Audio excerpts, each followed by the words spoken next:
Tapi demi Allah, seorang suami yang sudah masuk ke dalam kubur, yang dia panggil itu 3. Yang dia panggil itu cuma 3.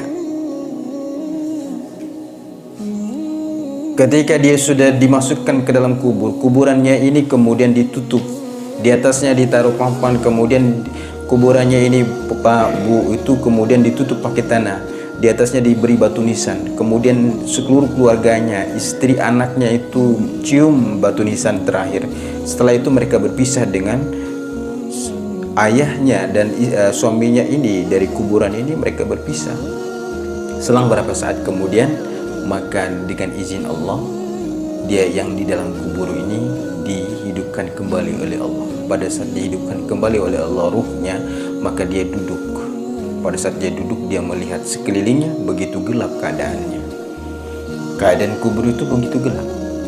Ketika dia keadaan kubur itu gelap, maka yang dipanggil oleh, kalau yang meninggal ini suami, yang dipanggil oleh sang suami ini adalah 3. Pertama, istriku, kemana engkau? Mengapa engkau tinggalkan aku dalam kegelapan tempat ini? Tapi kalau yang meninggal itu adalah istri, maka yang dipanggil oleh dia adalah suami. Suamiku, kenapa engkau tinggalkan aku sendirian di tempat yang begitu gelap ini? Setelah istrinya tidak menyahut, suaminya juga tidak menyahut. Kalau yang meninggal itu adalah istri, maka yang dipanggil kedua adalah yang dipanggil oleh suami ini dalam kubur yang kedua. Bu, yang dipanggil itu anak. Anakku, tolong aku anakku, kenapa biarkan aku dalam kuburan, dalam tempat yang begitu sempit dan gelap gulita ini? Baru yang dipanggil ketiga adalah saudaranya dan karib kerabatnya. Ketika ketiga-tiganya tidak menyahut, maka dalam kondisi kesendirian di dalam kuburnya, menyesali apa yang dia pernah lakukan ketika di dunia dulu, dia tidak taat kepada Allah. Tapi kalau dia orang yang soleh, maka dia cepat untuk dimandikan. Ketika dia terbaring menjadi jenazah, maka orang yang soleh ini di dalam teriakannya, kalau kita mendengar teriakannya, dia minta apa? Tolong saya cepat dimandikan, tolong saya cepat dikafani, tolong saya cepat disolatkan, tolong saya cepat diantar saya ke kuburan. Karena dia sudah tahu bahwa kuburan ini, kata Rasulullah, dia sudah tahu bahwa kuburannya dia ini menjadi rawdatun min riyadil jannah. Kuburan ini dijadikan oleh Allah menjadi salah satu taman daripada taman surga Allah. Dia sudah tahu bahwa kuburan ini nanti akan diluaskan. Dia sudah tahu kuburannya dia akan bercahaya, diberi penerang oleh Allah dari surga. Maka dia begitu tergesa-gesa ingin cepat untuk dikuburkan. Begitu orang-orang yang soleh yang meninggal.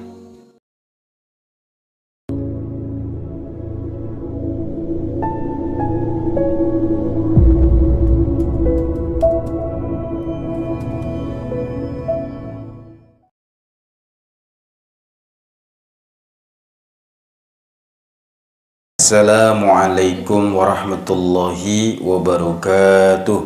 Waalaikumsalam warahmatullahi wabarakatuh. Alhamdulillahilladzi arsala rasulahu bil huda wa dinil haqq liyudhhirahu 'alad dini kullih walau karihal musyrikun wa kafa billahi syahida.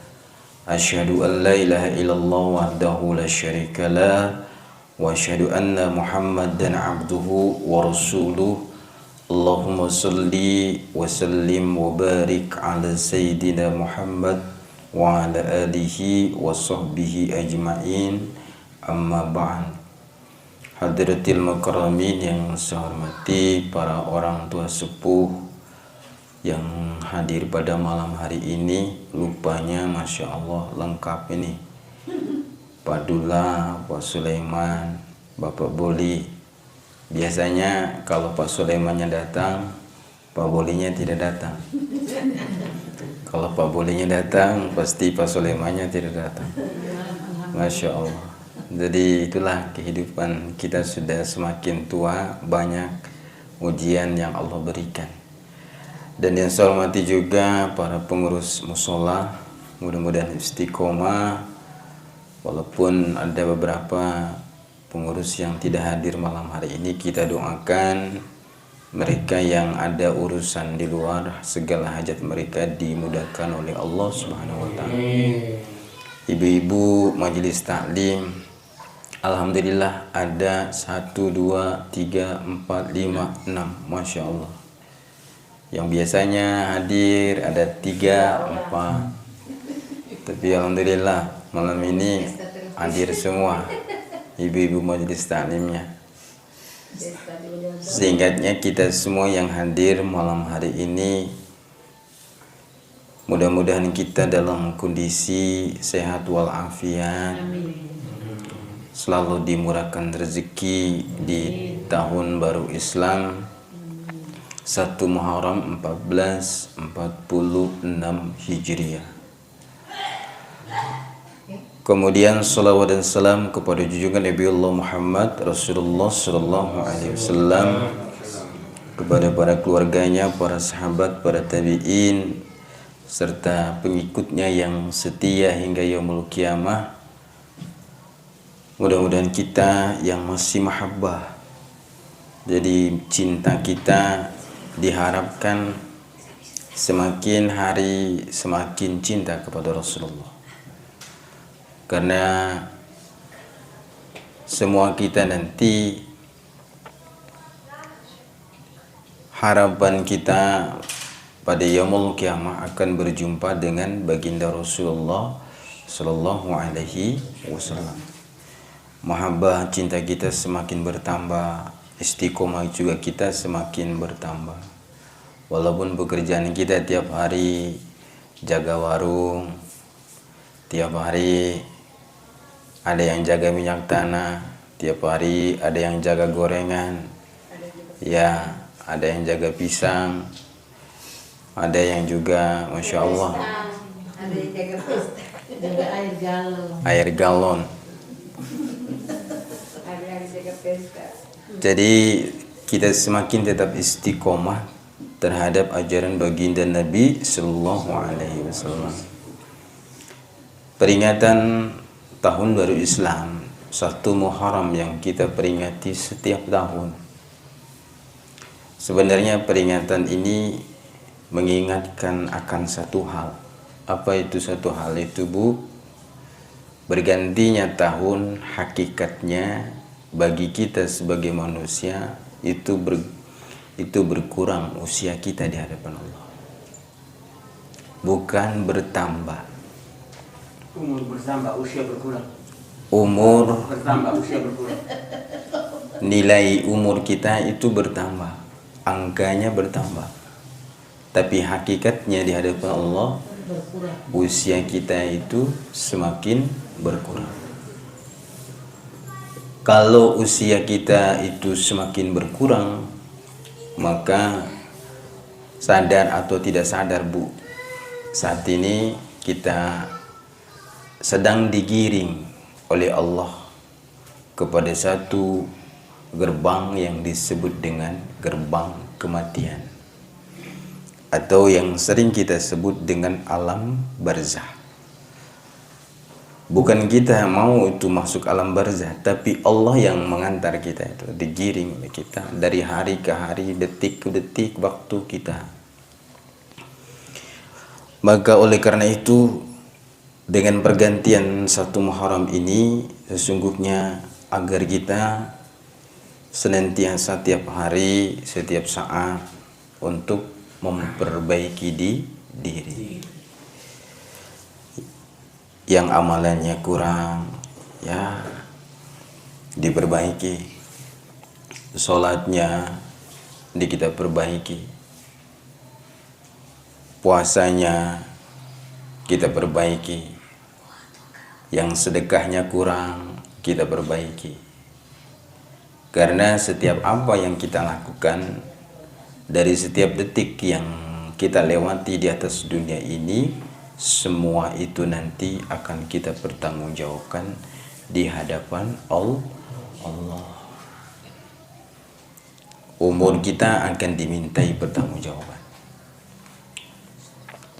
kaki kita akan dimintai pertanggungjawaban. Di dalam surah Yasin yang sering kita baca itu setiap malam Jumat, al-yawma nakhtimu ala afwahihim wa tukallimuna aydihim wa tashhadu arjuluhum bima kanu yaksibun. Pada hari ini kata Allah, nakhtimu, dari kata khatam Allah. Khatama itu artinya Allah kunci. Apa yang Allah kunci pada hari itu? Pada hari pembalasan, Allah kunci mulut kita ini yang sering dusta. Allah kunci mulut kita ini yang sering berbohong. Maka pada hari itu Allah kunci sekuat-kuatnya mulut kita. Lalu Ustadz yang bicara nanti memberikan kesaksian apa? Yang memberi kesaksian pada hari itu adalah tangan, kaki kita, mata kita, itu memberikan kesaksian. Dulu ya Allah, pernah kaki saya ini melangkah ke tempat maksiat ya Allah. Dulu ya Allah, pernah tangan saya ini mengambil bukan hak milik saya ya Allah. Maka semua ini akan memberi kesaksian. Mulut ketika itu dikunci oleh Allah. Maka pada saat itu orang-orang yang beriman, mereka dikelompokkan oleh Allah dalam kelompok mereka ashabul yamin. Orang-orang yang kufur, orang-orang yang ingkar kepada Allah, yang selama hidupnya tidak taat kepada Allah, akan dikelompokkan oleh Allah dalam yang disebut dalam Al-Quran itu apa? Ashabus simal, kelompok kiri.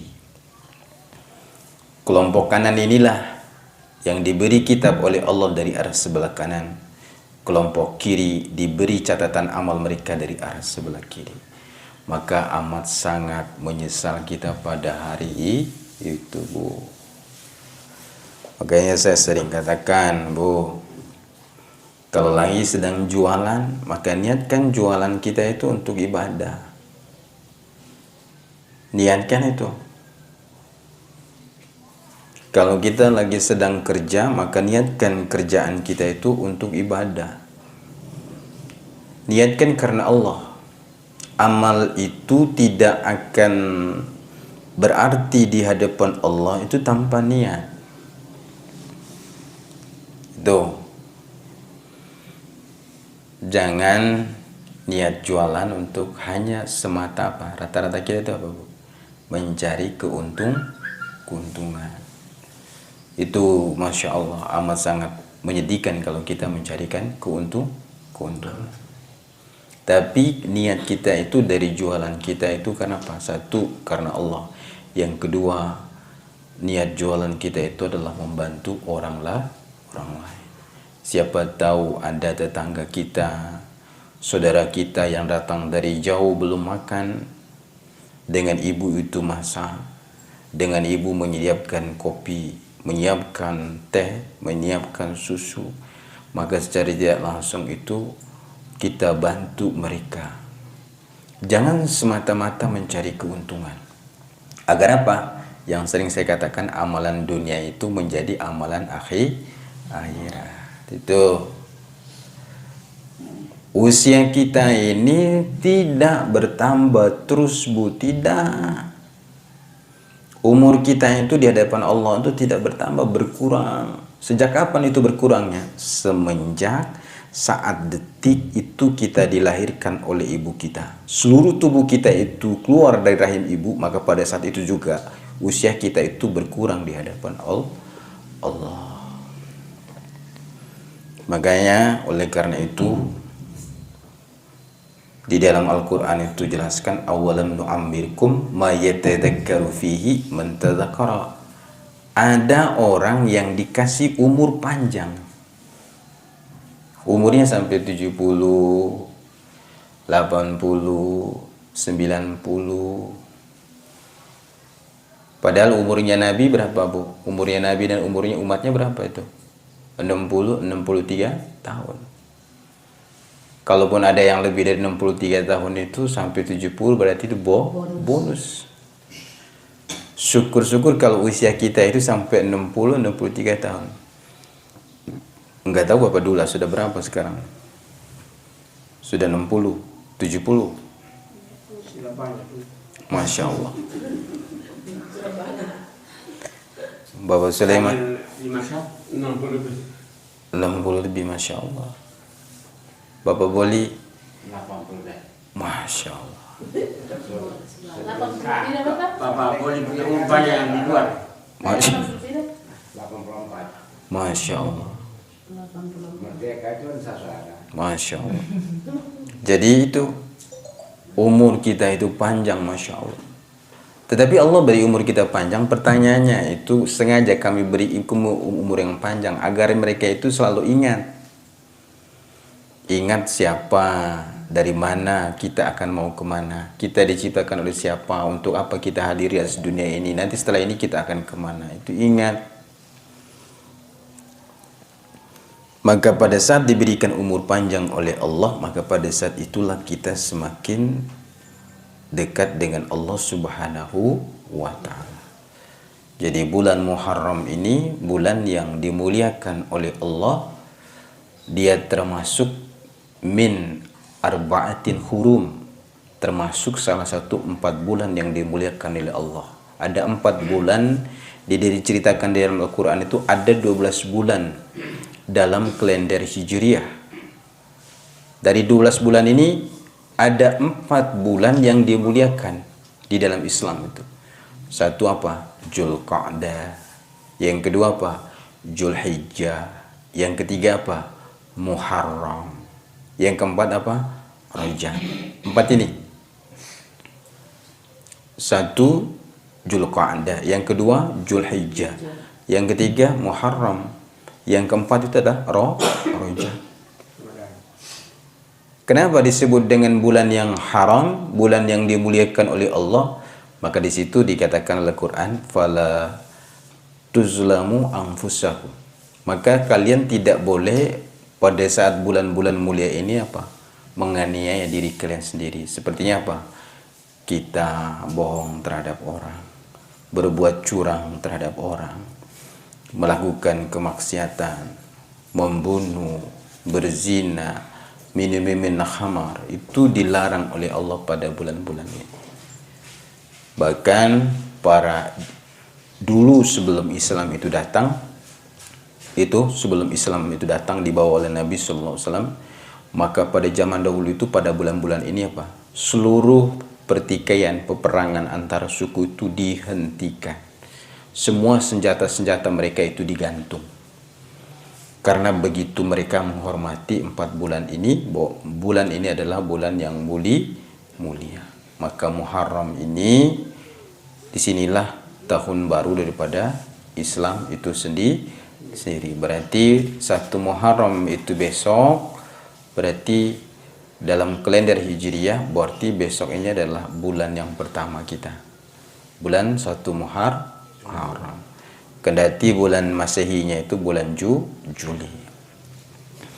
Jadi kita perbaiki diri kita, Bu, setiap hari perbaiki terus sebelum kita dipanggil oleh Allah. Pertanyaannya, Ustaz, bagaimana mengetahui bahwa kematian itu sudah dekat, Ustaz? Ini satu cerita Nabi Yakub alaihissalam. Nabi Yakub ini didatangi oleh malaikat Israel. Siapa malaikat Israel ini, Bu? Malaikat pencabut nyawa. Pada saat Nabi Yakub ini datang bertemu dengan Israel, maka pada saat itu Nabi Yakub itu dialog dengan Israel ini. Maka pada saat dialog itu, Bu, apa dialognya? Sebelum Israel ini berpisah dengan Nabi Yakub ini berpesan, wahai Israel, sebelum engkau datang nanti cabut ruhku, kata Nabi Yakub, maka tolong sampaikan kepada Allah, sebelum engkau datang mencabut ruhku, berikan kepadaku min alamatil maut. Berikan kepadaku, kata beliau, tanda-tanda kematian itu akan datang kepadaku. Maka Israel, apa kata Israel? Baik, kalau begitu Nabi Yakub, kemudian dia berpisah dengan Nabi Yakub.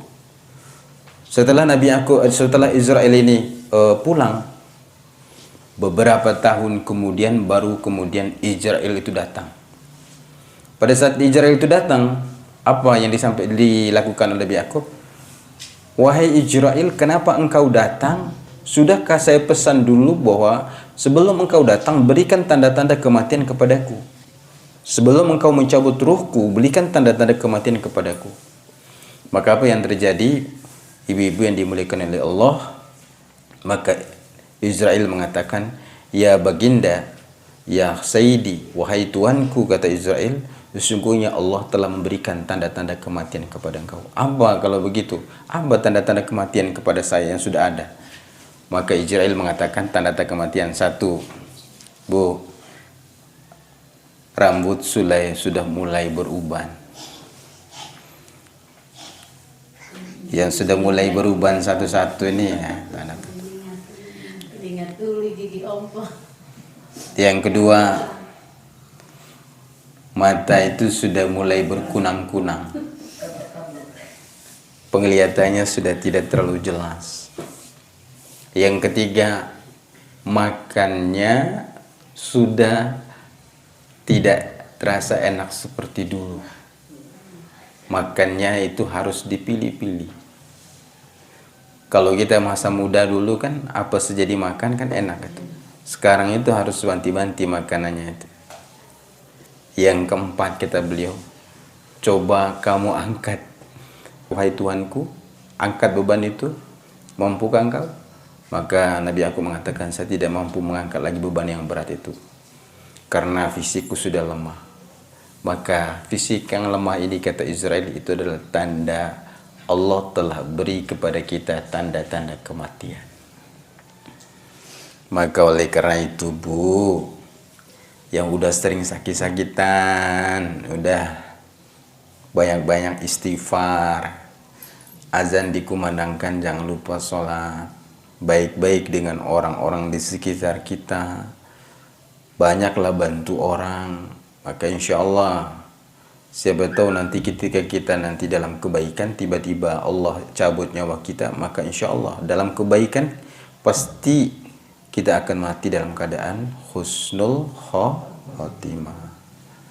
Itu Bu, mikir, jangan mikir dunianya ini, mikir akhiratnya. Dunia ini sementara. Uang seberapapun yang kita miliki saat ini di ATM kita, di rekening kita, itu uang itu tidak dibawa. Rumah yang bagus itu nanti yang bak istana yang kita buat di dunia ini itu juga tidak dibawa, Bu.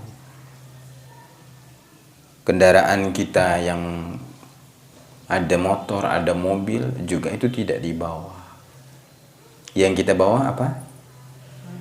Kata Nabi, ada 3 yang bersama jenazah ini dihantar ke kuburan. 2-nya kembali, 1-nya bersama jenazah, dia masuk ke dalam liang kubur. Apa yang 2 yang kembali, yang 3 yang antara ini? Pertama, amalnya. Yang kedua, yang ikut antar siapa, Bu? Yang ikut antar itu adalah keluarganya. Kalau dia memiliki istri, istrinya ikut antar. Kalau suaminya istrinya yang meninggal, suaminya juga ikut antar kuburan. Yang ketiga, yang berangkat bersama dia jenazah ini ke kuburan apa? Harta bendanya. Tapi ingat, yang bersama dia itu hanya 1, adalah amalnya. Sedangkan yang kembali itu 2. Yang pertama itu adalah keluarganya, kemudian yang kedua itu harta bendanya. Makanya kalau sudah meninggal, istri yang meninggal, suami itu pura-pura nangis, besok lusa dia nikah lagi tuh. Itu pasti itu. Apalagi kalau suaminya masih muda, besok dia nikah lagi itu. Padahal waktu meninggalnya nangisnya meleleh luar biasa itu. Istri masih hidup pun sudah kaya. Masya Allah. Tidak selama-lamanya tidak sama. Kecuali kalau usia-usianya sudah tua, kayak Bapak Boli, Ya. saja. Bukan habis meninggal pergi kawin lagi sampai sekarang. Bertahan. Imannya kuat sekali.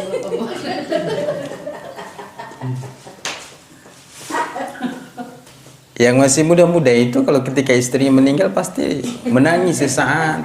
1-2 hari dia sedih, kemudian dia lirik lagi. Pikirkan baik-baik itu. Tidak ada pernikahan kita itu ketika istri meninggal, suaminya juga ikut masuk ke dalam kubur bersama istrinya, tidak ada. Atau suaminya meninggal, masuk ke dalam kubur, istrinya juga ikut, tidak. Siapa yang mau? Mau di dunia. Pasti setelah itu dia nikah kembali. Tetapi kalau istrinya itu solehah, suaminya solehah, mereka tekad untuk membawa keluarga itu menuju surga Allah, maka yakin Bu, mereka akan dipertemukan kembali. Kendati ada bidadari-bidadari Allah yang disiapkan oleh Allah dalam surga, tetapi lebih istimewa istri yang selama hidup di dunia bersama dia janji kemudian taat kepada Allah, maka mereka akan dipertemukan kembali oleh Allah. Ada satu hari nanti di surga Allah namanya Yaumul Jum'ah. Yaumul Jum'ah itu adalah hari Jumat. Kalau hari Jumat kita di dunia ini Pak, hari Jumat di mana kita dipanggil azan kemudian untuk melaksanakan sholat Jumat. Tapi hari Jumat di dalam surga Allah, di dalam satu kitab diceritakan, hari Jumat itu adalah hari seorang istri dia akan bertemu dengan suaminya. Atau seorang suami dia bertemu dengan istrinya yang soleh. Atau orang tuanya dia bertemu dengan anak yang soleh dan soleha. Pada hari Jumat itu nanti disitulah mereka bertemu, berkomunikasi, berpelukan di dalam surga Allah Subhanahu wa Ta'ala. Maka oleh karena itu pernikahan itu harus betul-betul diikat. Janji bahwa kita pernikahan ini kita bawa pernikahan ini sampai ke dalam surga Allah Subhanahu wa Ta'ala. Caranya bagaimana? Suami istri taat kepada Allah. Itu kuncinya. Kalau mau bertemu. Tapi kalau mau tidak bertemu, suami dalam surga, istrinya di neraka. Atau istrinya di dalam surga, suaminya di neraka. Kalau mau bertemu sama-sama, komitmenlah yang kuat itu. Maka itu 3 yang mengantar dia di kubur, 1 yang masuk ke dalamnya itu adalah amal, 2 yang pulang yaitu keluarganya, kemudian harta bendanya. Tapi demi Allah, seorang suami yang sudah masuk ke dalam kubur, yang dia panggil itu 3, yang dia panggil itu cuma 3. Ketika dia sudah dimasukkan ke dalam kubur, kuburannya ini kemudian ditutup. Di atasnya ditaruh papan, kemudian kuburannya ini Pak Bu itu kemudian ditutup pakai tanah. Di atasnya diberi batu nisan. Kemudian seluruh keluarganya, istri anaknya itu cium batu nisan terakhir. Setelah itu mereka berpisah dengan ayahnya dan suaminya ini dari kuburan ini, mereka berpisah. Selang beberapa saat kemudian, maka dengan izin Allah, dia yang di dalam kubur ini dihidupkan kembali oleh Allah. Pada saat dihidupkan kembali oleh Allah ruhnya, maka dia duduk. Pada saat dia duduk, dia melihat sekelilingnya begitu gelap keadaannya. Keadaan kubur itu begitu gelap. Ketika dia keadaan kubur itu gelap, maka yang dipanggil oleh, kalau yang meninggal ini suami, yang dipanggil oleh sang suami ini adalah 3. Pertama, istriku, kemana engkau? Mengapa engkau tinggalkan aku dalam kegelapan tempat ini? Tapi kalau yang meninggal itu adalah istri, maka yang dipanggil oleh dia adalah suami. Suamiku, kenapa engkau tinggalkan aku sendirian di tempat yang begitu gelap ini? Setelah istrinya tidak menyahut, suaminya juga tidak menyahut. Kalau yang meninggal itu adalah istri, maka yang dipanggil kedua adalah yang dipanggil oleh suami ini dalam kubur yang kedua. Bu, yang dipanggil itu anak. Anakku, tolong aku anakku. Kenapa biarkan aku dalam kuburan, dalam tempat yang begitu sempit dan gelap gulita ini. Baru yang dipanggil ketiga adalah saudaranya dan karib kerabatnya. Ketika ketiga-tiganya tidak menyahut, maka dalam kondisi kesendirian di dalam kuburnya, menyesali apa yang dia pernah lakukan ketika di dunia dulu, dia tidak taat kepada Allah.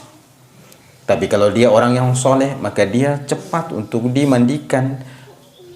Ketika dia terbaring menjadi jenazah, maka orang yang soleh ini di dalam teriakannya, kalau kita mendengar teriakannya, dia minta apa? Tolong saya cepat dimandikan, tolong saya cepat dikafani, tolong saya cepat disolatkan, tolong saya cepat diantar saya ke kuburan. Karena dia sudah tahu bahwa kuburan ini, kata Rasulullah, dia sudah tahu bahwa kuburannya dia ini menjadi rawdatun min riyadil jannah. Kuburan ini dijadikan oleh Allah menjadi salah satu taman daripada taman surga Allah. Dia sudah tahu bahwa kuburan ini nanti akan diluaskan. Dia sudah tahu kuburannya ini akan bercahaya, diberi penerang oleh Allah dari surga. Maka dia begitu tergesa-gesa ingin cepat untuk dikuburkan. Begitu orang-orang yang soleh yang meninggal. Jadi karena itu, Bapak Ibu hadirin, dengan 1 Muharram ini terus kita memperbaiki diri, memperbaiki amal soleh kita.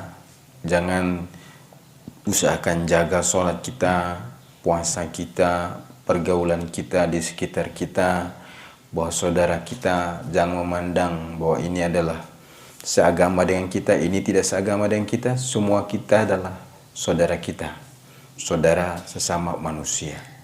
Maka bantu mereka ketika mereka membutuhkan bantuan. Terima kasih. Kita akhiri dengan doa kifaratul majlis. Subhanallah bihamdi, subhanallah bihamdika, asyhadu an la ilaha illa anta, astaghfiruka wa atubu ilaik. Wabila taufiqul hidayah. Wassalamualaikum warahmatullahi wabarakatuh. Waalaikumsalam warahmatullahi wabarakatuh.